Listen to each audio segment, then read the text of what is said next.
வந்துட்டு R15 இன்னொரு வரைக்கும் வீட்டு முன்னாடி நின்று இருந்தானுங்க. நான் கார் எடுத்துட்டு என்ன ஆனாலும் பாக்கலான்னு வந்தேன். பின்னாடியே வந்தவனுங்க நான் பெட்ரோல் பங்க் கிட்ட போயிட்டோனையுமே வண்டி கொஞ்ச நேரம் நின்று வேடிக்கை பார்த்துட்டு வண்டி எடுத்துட்டு பல்லடம் நோக்கி போயிட்டு இருக்கிறானுங்க. Yamaha black colour R15. India தமிழ்காரங்களா? தமிழுங்க.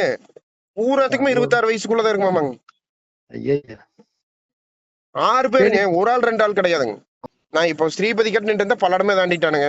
நீ நம்ம பல்லட போலீஸ் கிட்ட சொல்லி நீ அவங்க ஆனா பிடிக்கும்னு நினைச்சோம்னா அவனுக்கு கேமராலேயே இருக்கிறானுங்க சார். சார் வந்துட்டானுங்க சார். என்ன சொல்றீங்க? வர ஸ்டேஷனுக்கு வர்றேன் சார். கொஞ்சம் வாங்க சார். 5 காருங்க சார். சார் இங்க ஐயோ என்ன சொல்றீங்க சார்? லைவ் முடிஞ்சது. போயிட்டான்னு சொன்னாங்களே, திரும்ப அந்த இடத்துக்கு நேசப்பிரபு நிக்கிறது அந்த கூட்டத்துக்கு எப்படி தெரியும்? 2 பேர் நிக்கிறாங்க, 1 பேர் நிக்கிறாங்க, திரும்பி காணாம போயிருப்பான்னு வச்சுக்கோங்க. யாருக்கு போன் பண்றாங்களோ அந்த நபரே தான் இந்த கூலிப்படைக்கும் தகவல் தெரிவிக்கிறாங்களா? இந்த சந்தேகம் வருமா இல்லையா?